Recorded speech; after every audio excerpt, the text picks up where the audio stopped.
Good afternoon, everyone, and welcome to ZEBx Decarb Lunch Series. I see my screen rapidly filling up with your lovely faces. My name is Darla Simpson. I'm the program manager here for the BC Retrofit Accelerator at the Zero Emissions Innovation Center, and I will be your host for today.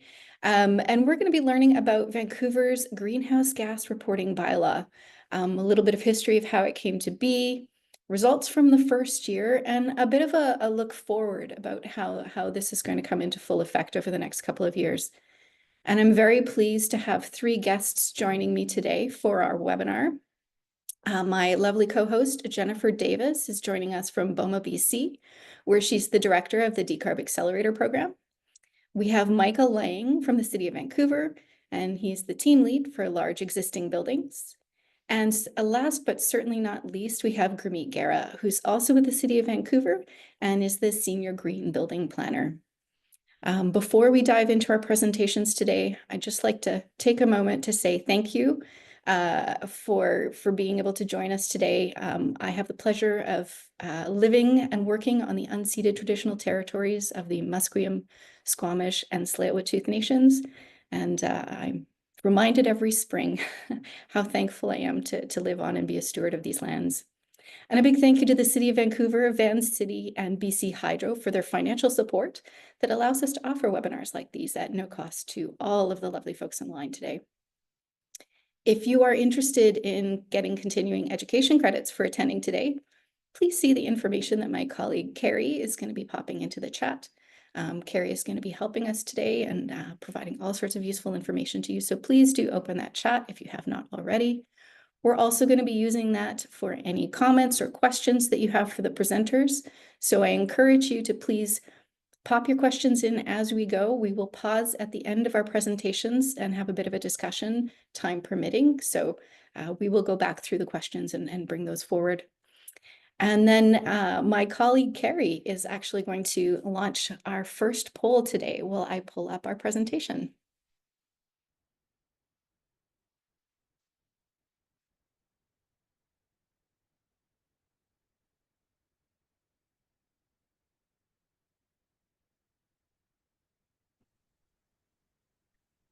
And while folks are filling in that poll, just taking a quick moment to tell you a little bit about the BC Retrofit Accelerator if you aren't familiar with it. It is a program of ZEBx, one of our newer program areas, and we support the smooth transition of existing buildings to net zero emissions, aligned with provincial and local government climate action targets. And we use a zero over time model that aligns decarbonization planning with major renewals to minimize costs while improving comfort and climate resilience. And you can see there are 4 program areas that we offer through the BC Retrofit Accelerator, including BOMA BC's Decarb Accelerator, a nonprofit housing stream for members with BC Nonprofit Housing Association and the Aboriginal Housing Management Association, the lovely market rental program, RAW Rental Apartment Retrofit Accelerator is led by the Landlord BC team. And then we deliver a Strata Energy Advisor program in-house in partnership with CHOA. And so if you're looking to meet your GHG reporting targets or learn a little bit more, you can access any one of those programs to help you with your retrofit planning. And with that, I'm going to pass things over. Oh, sorry, maybe we'll pause a moment and see how our poll is going. It looks like we've got a good mix of folks from different backgrounds, municipal and local government. We have architects, we have engineering consultants, and then some owners and developers and property managers. So welcome everybody to joining us today. It looks like we've got a good mix of folks for our conversation. And with that, I will hand it over to my colleague Jennifer to set a little bit of context for how this program was developed. Thanks, Darla. I'm really happy to be here today. Thank you very much for inviting me to co-host. A little history, I think, between BOMA BC and the City of Vancouver, I think is relevant for setting context. The City of Vancouver has been consulting with BOMA BC for the past probably 3 years on the development and eventual launch of their mandatory benchmarking and reporting program. I suggest that often these consultations with other regulators have been a bit of a check the box exercise, but I think the city really listened to what BOMA and the industry had to say and incorporated much of our feedback and suggestions. We feel they've done an exceptional job of industry outreach and have made themselves available to answer questions and have one-on-one consultations with buildings that are facing unique challenges. While our BOMA BC Decarb Accelerator program is province-wide, almost 2/3 of the buildings participating are located within the City of Vancouver and therefore are subject to the city's GHG bylaw. Most of them will meet their 2026 greenhouse gas emissions limits, but a handful will not. So the BOMA BC Decarb Accelerator program has been working very diligently with them to consider short-term solutions like commissioning, maybe to bring them into compliance, and also more intensive solutions like retrofits where operational measures are simply not going to be enough. We've seen it all in this program and heard an array of questions and comments about the bylaw. But generally, I would suggest the industry is supportive of the move to mandatory reporting and emission standards. Sometimes we need a top-down push to prompt action. So here we are. So without further ado, I will pass the microphone over to Micah Lang, team lead of the large existing buildings at the City of Vancouver, to share some insights into the first year's reporting. Over to you, Micah. Great. Thank you very much, Jennifer. Thank you very much, Darla, as well. It's fantastic to be with you this afternoon. We're excited to share with you what we've been up to. So we're going to walk you through both some of the background, how we got up to this point, as well as what's happening right now with our annual greenhouse gas and energy limits bylaw. We'll start with the background piece. And so for those of you not familiar with what's happening in Vancouver or our emission profile, just start by sharing that 57% of the city's greenhouse gas emissions comes from the combustion of natural gas in our buildings. So this is huge. This is why we have a focus on support programs as well as regulations for reducing emissions from these sources. If you zoom in on buildings further, you can see that the vast majority of these emissions are coming from our existing building stock, and that's from the combustion of fossil gas. So if we're going to have any meaningful impact on reducing greenhouse gas emissions, we're going to have to find a way to reduce emissions from our existing buildings. This slide is a high-level overview of our policy approach for buildings and greenhouse gas emissions. The city's baseline for tracking our emissions and our targets is the year 2007. We have a 100% renewable goal by the year 2050, and a 50% reduction target by the year 2030. Now, our work kicked off in 2016 with the zero emission new building plan because we really wanted to make sure that all the new buildings that are being constructed won't have to be retrofitted in the future. That's a really important starting point, and we've made very good progress on that front. Next, with the Climate Emergency Action Plan that came out in 2020, that's when we articulated our strategy for the existing building stock, and that was in an appendix of that report called the Zero Emission Building Retrofit Strategy. And one of the cornerstone pieces of that strategy is the introduction of carbon performance and annual reporting requirements for large existing buildings. So that is the genesis of our work that we're talking about today. And before I start to dive into some more of the details, here's an overview of what those requirements actually are. Council approved the bylaw in the year 2022. The reporting requirements came into effect 2 years later. So we finished the first year of reporting. We're now into the second year of reporting. And then there's a third year when the full spectrum of buildings that are covered by the bylaw will all be reporting to the city. On the top of the screen is the limits. So the first greenhouse gas limits come into effect in 2026, and then there's a subsequent limit in 2040. And both of these are only applying to office and retail buildings over 100,000 square feet. Now I'm going to sort of pause discussion of the actual bylaw and talk about what came to the left of this timeline. So how did we arrive at this point in 2022 with these recommended and then approved regulations for reporting and greenhouse gas limits? First, a little bit more context. Some of you, the term benchmarking may be new to you, as well as what you mean by annual reporting. Well, in the building industry, this means that you're measuring the energy and carbon consumption in your building. So that's step one. Step two, you compare it with historical performance of your building. So looking at how has it changed over time. You also compare it with other similar buildings. Is my building performing better or worse than buildings like mine?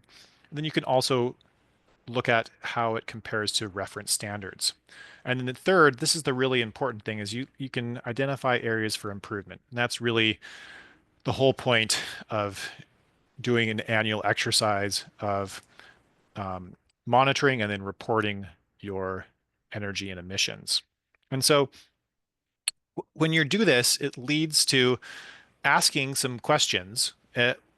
So people might look at the results and say, oh my gosh, my building emits how many greenhouse gases?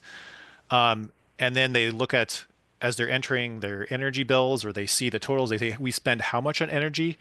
This is often a surprise to folks who may have their energy use and energy expenditures flying under the radar. And benchmarking is really great for shining a light on that and letting you pay attention to this really important expenditure in your operations, as well as an impact on our broader energy economy and planet.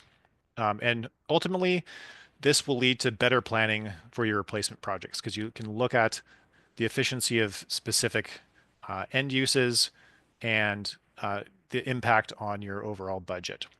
And so this slide just is a snapshot of all of the different energy uses in a average mid or high-rise strata building. And you can see there's a lot of different sources that are a significant contribution to the overall energy use. And many of these costs kind of fly under the radar. And it's not until you start to benchmark the energy use and emissions that you can understand the opportunities for reductions. And this is one of the things that we're hoping to achieve through introducing just a reporting requirement for the multifamily buildings. They don't have greenhouse gas limits that they're subject to, but they do have a reporting requirement. We're hoping to start them on this journey of understanding what their energy profile looks like and identify opportunities for reducing that over time. This is very commonplace in North America right now. The map on the left shows our neighbors to the south that many jurisdictions have reporting requirements in place for both multifamily and commercial buildings. And in Canada, it's already becoming commonplace as a voluntary program in some jurisdictions, as well as mandatory annual reporting in places like Ontario, as well as Montreal and Vancouver too.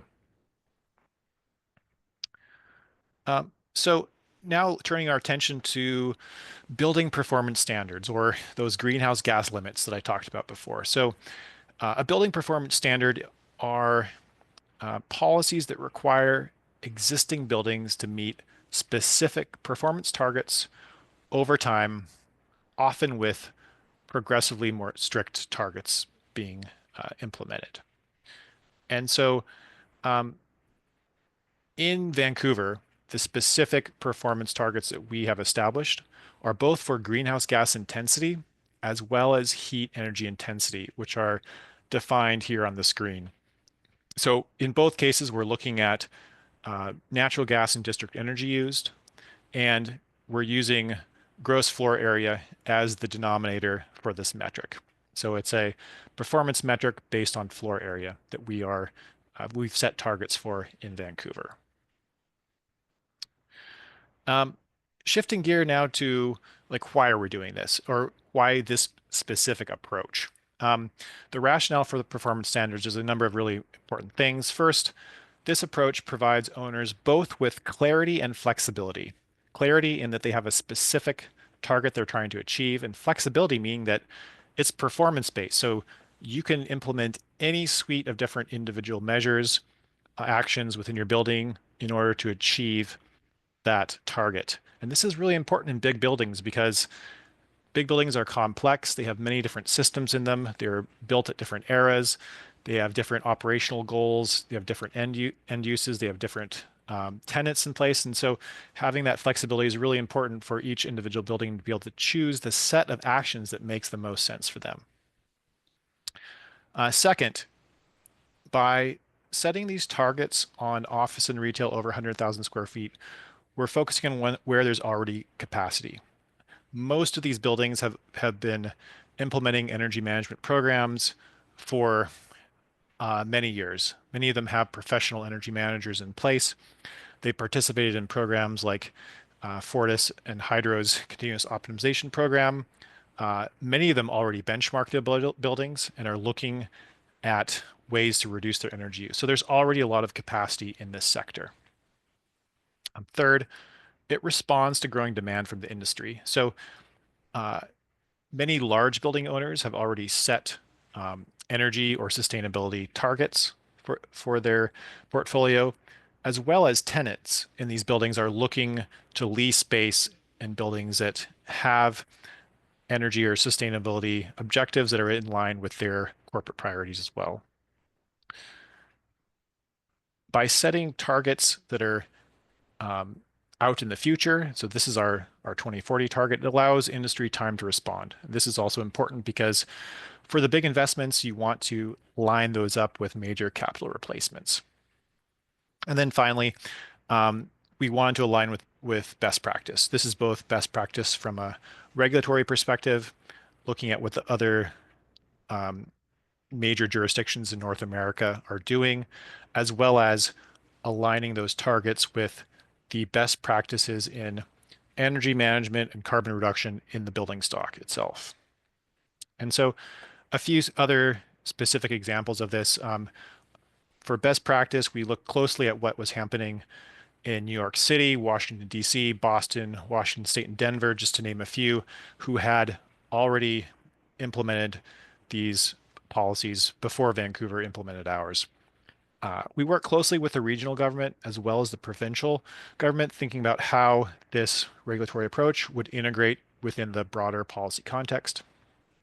And then finally, we wanted to take an approach that would set us up to be successful in achieving the city's targets, as well as being reflective of the building stock in Vancouver.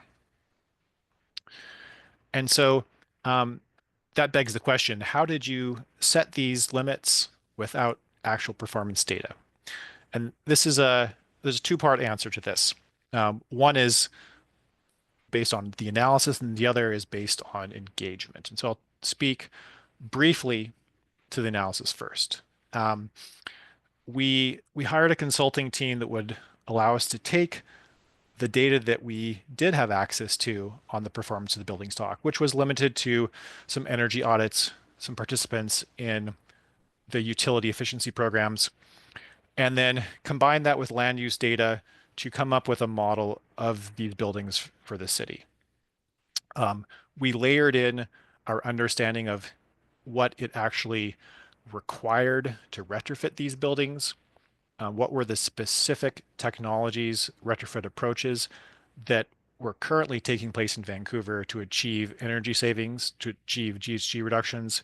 We also costed these out so that we had a really strong starting point, understanding both what is the greenhouse gas reduction potential for measures that are being implemented today in Vancouver, as well as how much is this going to cost to building owners. So next, we get to the engagement part. And so we started this work going back 6 years ago, where we started to explore the space of like, what could a city regulation look like? And these were a series of workshops and sort of high-level engagement with interest holders, looking at different regulatory options.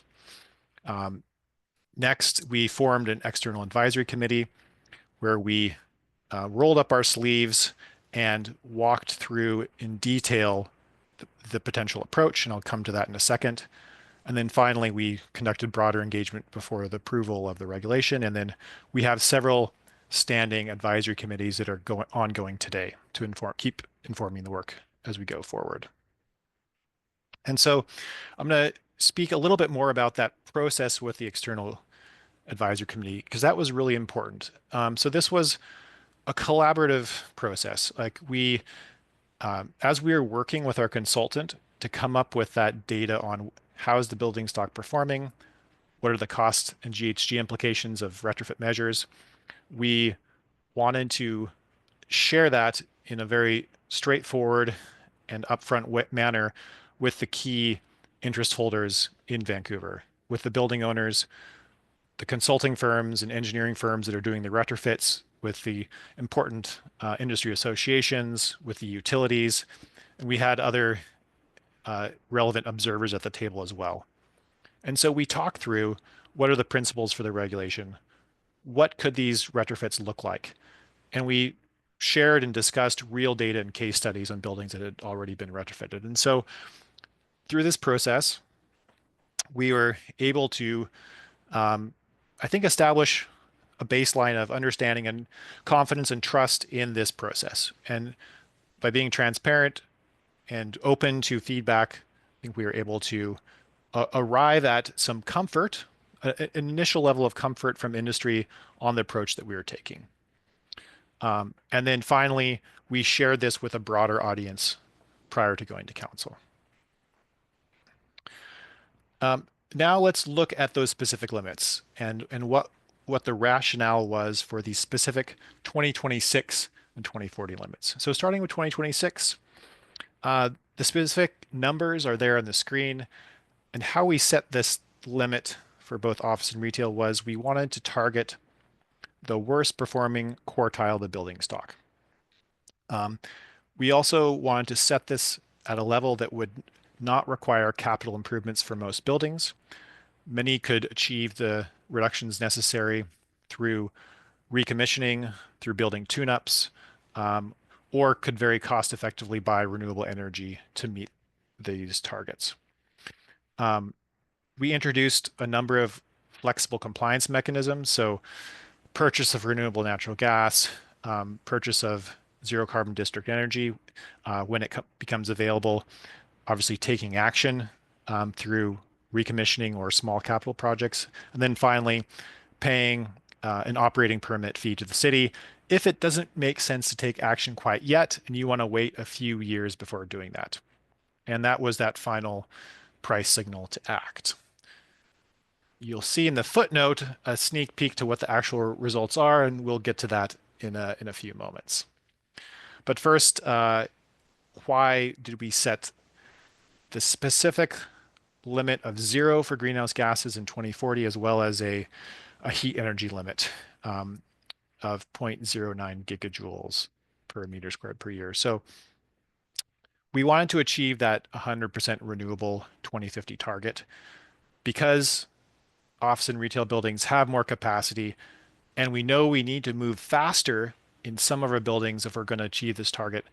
We set this limit for these buildings 10 years early.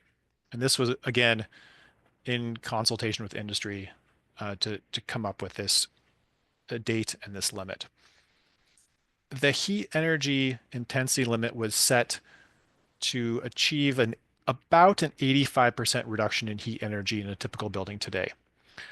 This is significant. This is going to both result in cost savings.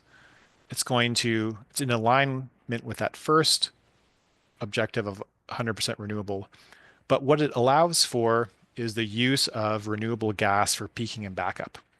And now this is important because Vancouver has really, for most of the year, the vast majority of the year, it's the ideal climate for super high efficient heat pumps.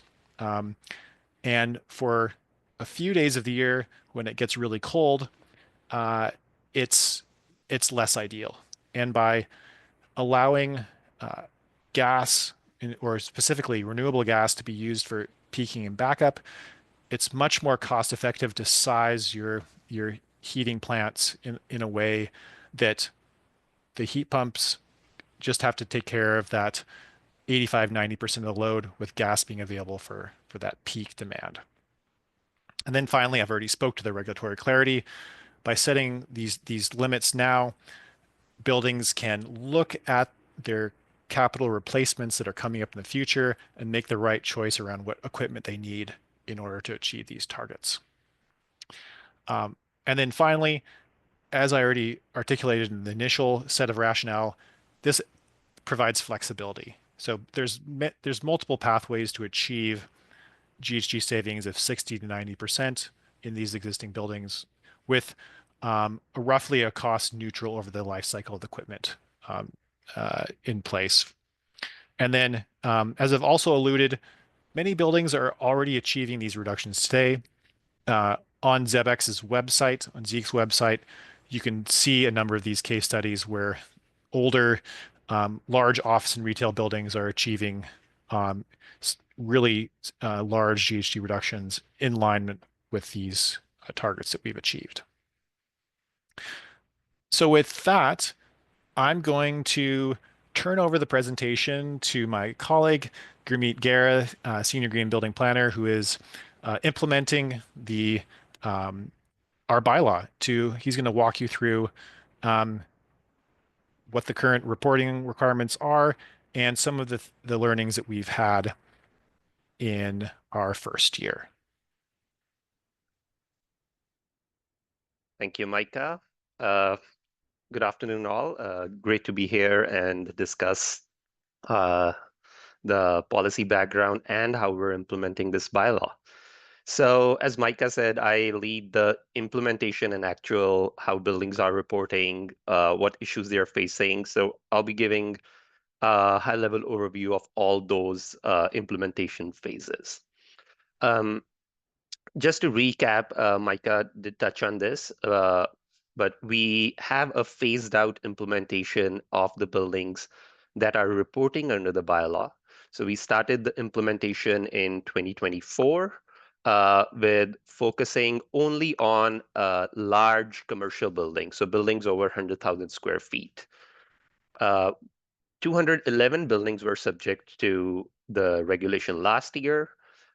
This year, we have lowered down the floor area for commercial to 50,000 square feet and multifamily, as well as hotel buildings that are over 100,000 square feet. They are required to report by June 1 of this year.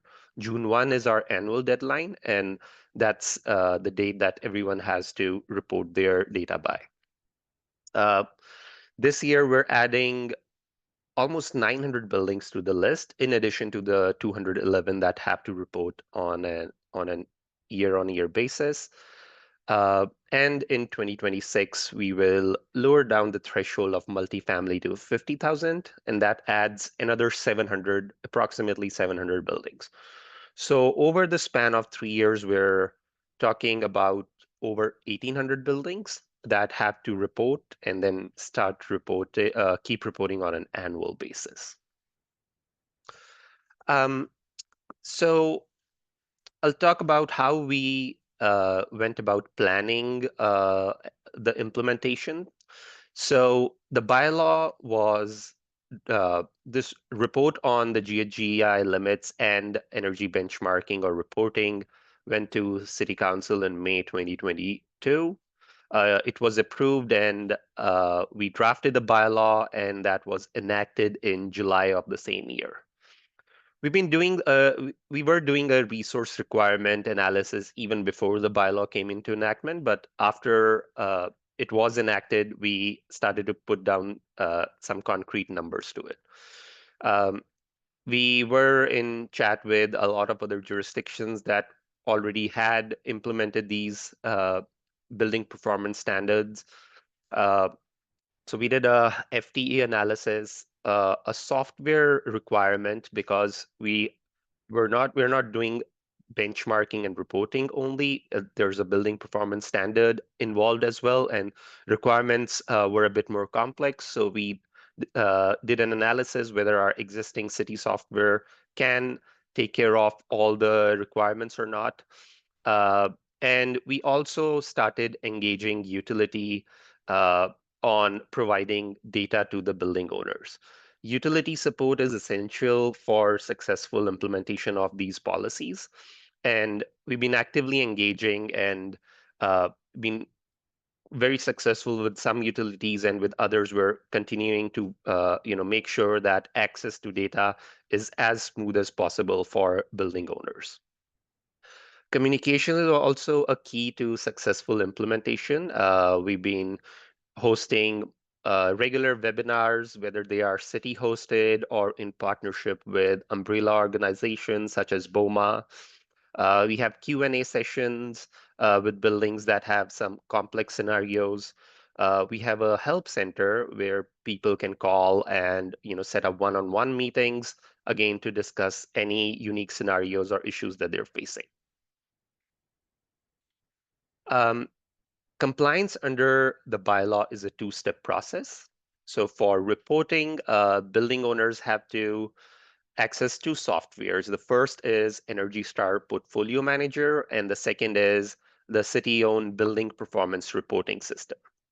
Energy Star Portfolio Manager, as many of you may be familiar with, is the most common benchmarking and reporting software used all across North America. But it is very good for wide-scale regulation implementation, but it does come with some limitation. Portfolio Manager is not very flexible.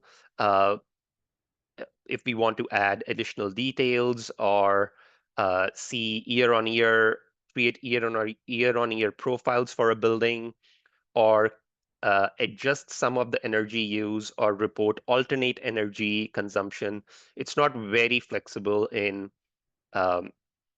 accommodating all those features. So based on that and some additional implementation measures that we needed, we procured a software, and it's called the Building Performance Reporting System. So building owners that have to report have to use both these platforms and complete the reporting.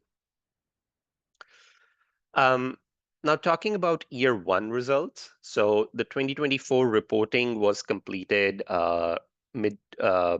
in late summer last year.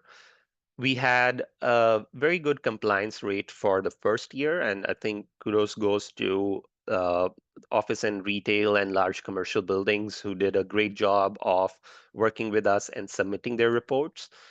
We had over 90% compliance rate out of these 211 covered buildings. And we also see a very healthy compliance rate when we divide the buildings by their property use type, such as office and retail. Although we had a very good first year, there were some challenges, some of which were resolved and some of which are ongoing. So the first challenge is utility data access. Building owners do come with us and say if that they're not able to get aggregated data from their utility, or they're having issues accessing data from their tenants who have their own meters. So we've been trying to navigate some of those issues. We're actively working with the utilities that still don't have aggregated data, and we're coming up with resources such as green leases clauses that landlords can include in their leases to have better access to the data. People have highlighted that there are some connection issues between their portfolio manager and BPRS account, and we've been trying to actively solve those as well.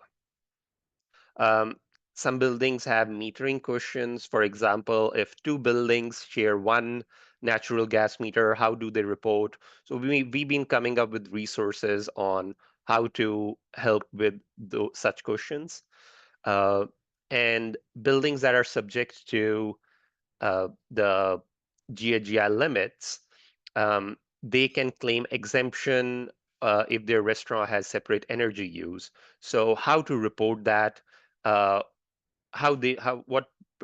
proof they need to submit to complete that reporting. So we've been navigating through those questions as well.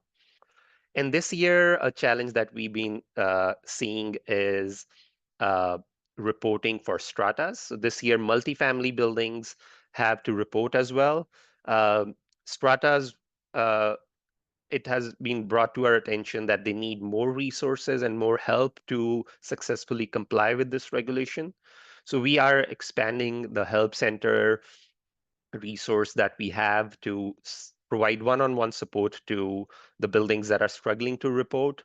And we're also in the process of creating some guidance documents for buildings that want to hire a professional to do this for them. So to make sure that the strata are aware about the deliverables, there's a good expectations are set properly. So we're trying to help them with those kinds of resources too. I'll invite Jennifer now to share her feedback and what BOMA has been hearing on these challenges and issue from the industry.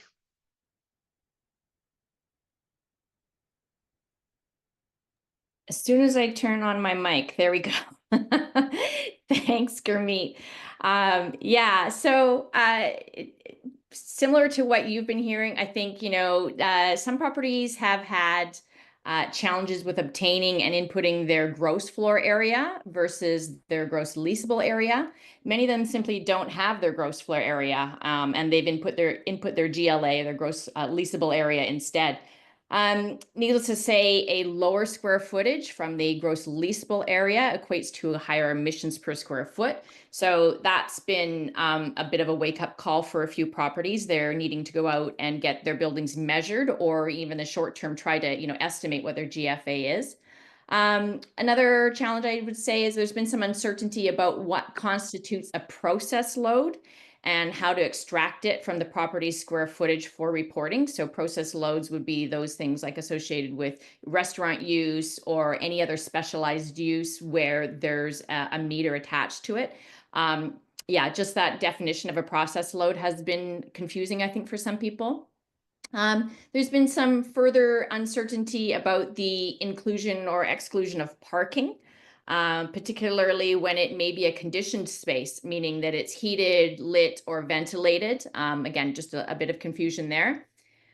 And then you've already touched on this one, and it's the final, but perhaps the most pervasive challenge I'll share is how can I report on my whole building consumption if I don't have tenant consumption data and I can't get it from Fortis? So that's pretty much what we're hearing out there in the market, Gurmeet. Thank you.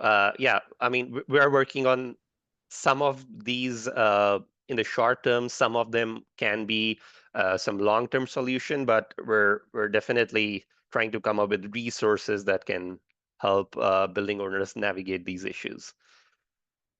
All right, moving on. So we do have data from year one, and I'll invite now Micah again to discuss briefly on the trends and the analysis that we've done on some of these buildings.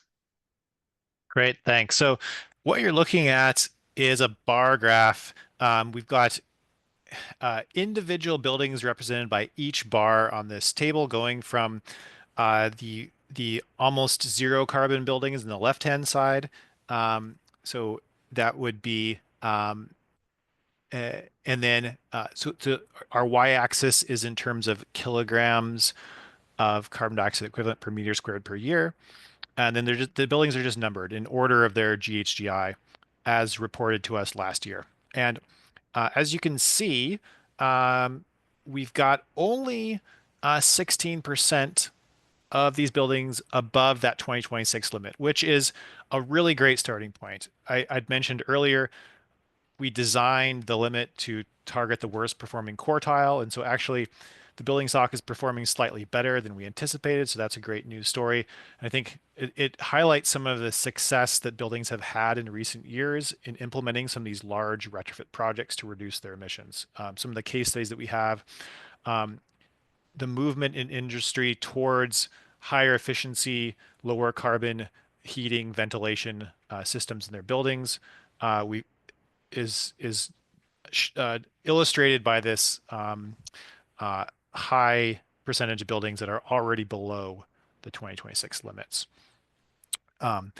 For retail, it's a similar story where there's only 3 buildings that are above those 2026 limits. The majority are under that. And then if you take a look at the actions that are required, and I spoke to this a little bit in my points earlier, we anticipate that many of these buildings will be able to come into compliance through implementing a tune-up or recommissioning through some smaller projects. And there's a few buildings that are going to have to take some bigger measures in order to come into compliance with that limit. As I've already mentioned, though, there are options for purchasing renewable energy as another means to comply if it's not quite the right time to move forward with a large capital project before 2026. And then the other piece that we'll take a quick look at is the heat energy intensity of the buildings that reported. So the red line is where that 2040 limit is set at, 0.09. And as you can see, 80% of buildings are above that line, and that's as we expected. As I mentioned, a typical building today is going to have to reduce their heat energy 85% in order to come into compliance with this limit. Actually, the numbers show that it's that percentage is slightly less than that, but needless to say, it's going to require action from most of these buildings. It's really important that buildings start to plan for these upgrades now. It's not something that you wait for. You want to identify when those capital replacement opportunities are upcoming and to plan for the types of equipment that are necessary in order to meet that 2040 limit. And a similar story for our retail as with office, though we have slightly more buildings in compliance today, but those who are above will have to take some significant action in order to bring those the energy use down to meet the 2040 limit. Thanks, Micah. So as we've started the implementation, we now have a few other resources, including a map. So we have an Energize Vancouver map that displays data for buildings that disclose their data for year 1. Disclosure under the bylaw is voluntary. Still, we had over 70% buildings that reported in year 1 voluntarily disclosed their data. So that's a great number. And the map is for general public to see how the building stock is performing in Vancouver, see some key performing metrics, as well as they're able to download the data and play around with it. I'll give a quick 2-minute demo of the map so you can get better familiar with it. So this is the Energize Vancouver map. We are here on the base view of reporting compliance status. And this map is representative of 2024 reporting year. You can select multiple views here as well, but we can just explore this reporting compliance status. If I choose a random building, so the card for this building pops up, which tells how is it performing, what is the building's floor area, and whether it's in compliance or not with a 2026 limits. You can even review the building's detailed performance by clicking here. It will open a bigger scorecard, which will have the detailed information for the buildings, what limits is the building subject to, and how is it performing. When we have year-on-year data, that will keep plotting it here, so buildings have a more holistic view of the map. You can even compare multiple buildings, so I can add this to comparison and then add other buildings to comparison as well. And you can play with some of the metrics that are most interesting to you. For example, if I want to see the buildings with lowest GHG intensity, so I select it from this bar, and it will populate only the buildings that are performing within this range. As I was mentioning, we have the export data functionality. So we're working on anonymized data export for buildings, for all the building stock that have reported. But currently, you can export data for buildings that have opted into disclose. It will give you a spreadsheet download, and there's lots of data that you can use to do some of the analysis that you would like to do.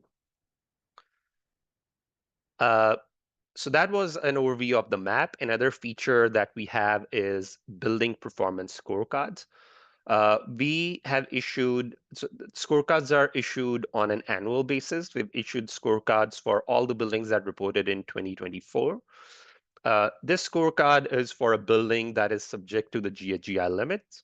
So if you see on the left, we have a table that tells how much in excess of the 2026 limit the building is. So for this sample, the building does not have any over emission, and resultantly, it won't have any over emission charges. They will just have to pay a base operating permit fee of $500. If we look at their 2040 projections, there are some over emissions for GHGI as well as HEI, and there will be some monetary over emission charges related to that. On the right side, we have the numbers tell how your buildings perform with the relevant office stock in terms of GHGI as well as HEI. And these highlighted fields tell whether you are on track for your 2026 emissions or if some actions are required. Bottom of the first page of the scorecard also gives you a comparison on, again, where your building stands, what is the limit that you're subject to, and how the building stock in Vancouver of similar, like office stock, is performing relative to your building. So it gives you a very high level view how you're where you're located in terms of all the buildings that are subject to the requirement. Year 2 talks about resources and recommendations. So we've tried to tailor these resources based on the building type and the kind of energy source it's connected to. Again, these are high-level resources or programs just to make sure that you can access them in case you're not familiar with them. We also have relevant contacts from utilities that can help you navigate these programs if you want to avail them. Third page of the scorecard briefs you on what the bylaw is and some key terminologies that are used in the scorecard in case the scorecard user is not familiar with them. We also have some other support programs, some provided by the city or some provided by the province and other organizations. And then I'll invite Micah again to quickly take us through them. Yeah, our second to last slide. You can just advance this so everything's on the screen. Perfect. This was not the focus of our webinar today, but just wanted to point out that there are a number of programs out there to help buildings reduce their greenhouse gas emissions, as well as to plan for those reductions. We've got the utility programs, we've got BOMA's programs. We have the programs that ZEBx is offering for not just office, but for multifamily buildings that Darla mentioned at the outset. There's quite lucrative tax credits. There's more programs coming in 2025. I think we'll have a future webinar probably that speaks to some of the new offerings that are going to be launched in this year. Great, thanks, Micah. And yeah, we're approaching time for presentation. So quickly, we also have a one-stop shop called Energize Vancouver. So all the resources that I talked about, the map, the guides, policy overview, what the compliance steps are. You can find all those resources on our Energize Vancouver resource hub. So I would encourage everyone to go and check that resource page out. What's happening in 2025? So as I mentioned earlier, reporting for commercial buildings over 50,000 square feet is live. Multifamily and hotel buildings over 100,000 square feet have to report too. And just a reminder for commercial building owners in the webinar, you still have to keep reporting. If you reported last year, it's an annual process. And buildings, a lot of buildings should claim their adjustment for restaurant and residential use if they're subject to the limits, to make sure we present an accurate picture of their emissions. And we're also coming up with some more guides and support programs for multifamily as well as buildings that are subject to the bylaw. And please, we have our monthly webinar series, and I'll encourage you all to attend them or give us a call if you have any questions. That was all from my side. I think we're ready. Over to you, Darla. Great. Thanks so much, Gurmeet. You covered a lot in the time that we had today. I'm sure we could probably go on for another hour with questions and digging into some of the details. Just a reminder, folks, if you'd like to pop any questions you have in the chat, very, very welcome to do so. We're going to take about 5 minutes to answer some of the questions that have popped up. But maybe just to dive in first, Gurmeet or Micah, what are some of the most common questions that the Energize Vancouver Help Desk is receiving? Yeah, so the questions have varied from year to year. So last year we had more technical questions on how to navigate the building performance reporting system. As Jennifer also mentioned, how to claim adjustments for restaurant energy use and add process loads. So that's what we were hearing last year. This year, smaller buildings have come into the fold, including multifamily. So we're getting a bit more general questions on reporting process itself, like how to connect to hydro, how to request aggregate data, and if they can avail some extra support, and who to approach if they need some assistance with reporting. So these are the questions on a very high level that we're getting. Excellent. We have a number of questions in the chat, but I see one here from Chris that kind of puts a point on one of the challenges that we're seeing. So for those building owners that only have one tenant and a commercial property and they can't access their utility data, the tenant is unwilling to share, what are the resolutions to that, or what are the pathways forward for those building owners? Yeah, that scenario definitely is a bit more complex than the regular scenarios that we get.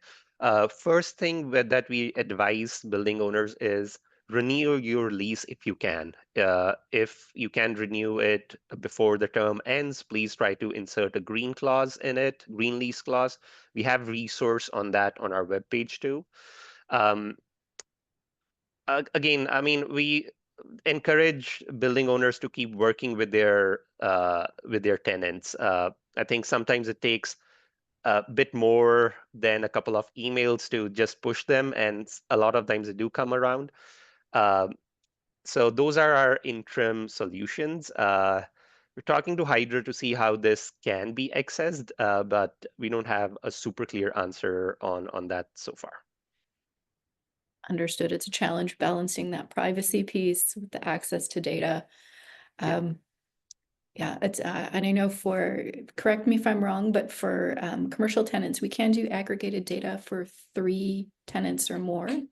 And then yes, multi-unit residential, it's 5 or more. Is that correct? That's correct. And I mean, for multi-unit residential, I don't think any building that is over 50,000 square feet will have less than 5 units. So it's practically a non-issue. And even for commercial, if you're lower than 3, if you can provide some authorization to to Hydro, they will aggregate the data. But the process is different than that automatic aggregation.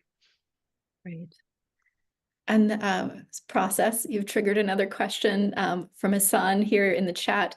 Just wondering in our last few minutes if you can speak to those process loads and specifically Hassan's questions around natural gas consumption for domestic hot water use in a restaurant. Can that be excluded from reporting if it's metered separately? Is that a process load? Can you share with us how that process load piece is navigated? Yeah. So I mean, this is a question that we've been hearing, and we're trying to create a one-pager on it. Process loads are, if you, let's say, have a laundromat or dry cleaning or a small lab in your building. So those loads usually are considered process loads. For restaurant, we exclusively have an exemption for restaurant if they are separately metered.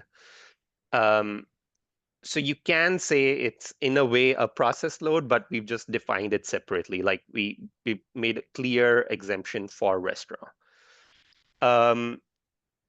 If you have, so the question was if the restaurant is separately metered, correct? That's correct. Yeah, if the restaurant is separately metered, so commercial kitchen plus space heating, we can exclude the floor area as well as the energy use of that restaurant from the building's total GHG consumption. We do have a detailed guide on this as well. We have a technical reference manual. It's published on our webpage. So it has boxes and scenarios that can help clarify this, in much more details. Great, thanks, Gurmeet. I feel like we could ask a lot more questions, but we are coming to time. So I want to take another moment to just thank our presenters today for sharing all of this great information with us. You can see my colleague Carrie has popped the poll up. And just a reminder to folks that if you have questions, there's lots of information and support out there for you. So both through the Energize Vancouver website that you see up on the screen there. You can also contact Jennifer's team and look into the Decarb Accelerator program that's offered through BOMA BC. So again, this is going to help you with looking forward and planning to meet those GHG reduction limits. If you happen to be in a multi-unit residential building, just a reminder that you can go to bcretrofitaccelerator.ca and you can access information on any one of the programs offered through there. And again, they can help you with some of that future planning, getting ready to reduce those emission targets, particularly if you are over or anticipate being over. And then just one final note for anybody joining us from the island, Zeke's Building Decarb team is also hosting a panel and networking event at the Rotunda on April 24th, apologies. So please do come and join us. We'll have some Zeke team members, JAL Properties will be there to discuss the business case for decarbonizing commercial buildings. Looking forward to seeing lots of folks there. So thanks again, everybody, for participating in the chat, to our guest presenters today, and for Carrie for keeping things smooth on the back end and organizing all the presenters and speakers. Appreciate your time today, folks, and have a wonderful day.